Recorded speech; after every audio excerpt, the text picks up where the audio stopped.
We had two infant girls at one time, two sisters, and their biological father was working his case plan to get them back. And at first, this was our first experience working with a biological parent. We were really scared. In our mind, we just assumed he was a monster and had, done all this horrible stuff. And we really tried to avoid him at first.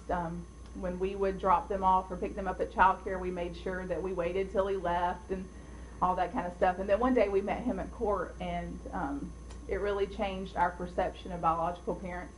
Here was this man who was really just dealt. He was in the wrong place at the wrong time with their mom, and he had not done anything. It was the mom who was the offender.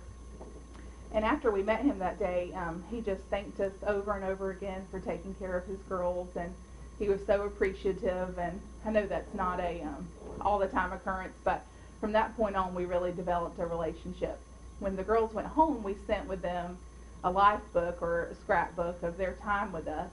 And on the front page, we wrote him a letter saying how proud we were of him because he had worked really hard, and these were two of his three daughters, and he was going to raise them on his own. So we just praised him, and we spoke good things into his life, and that we believed he was going to be able to do this, and he was going to succeed. And he called us probably about a week later and said he went through every page in the scrapbook, read every doctor's note, everything we had included in there, and he was really appreciative because he had missed that 9 months of their life. So he kind of got to catch up through the pictures, and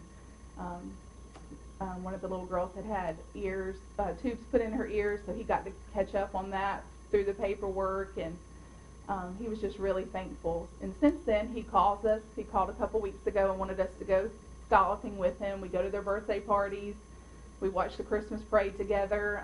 He considers us like their aunt and uncle. So I would recommend any foster parent, if you can at all, to have a good relationship with the biological parents, because once the kids leave, you're still going to wonder, where they are and how they're doing. And if you have a good relationship, then that parent will want to stay in contact with you. We babysit for him. He doesn't have a really big support system, so if you can link up with them, it works best for everyone in the long run.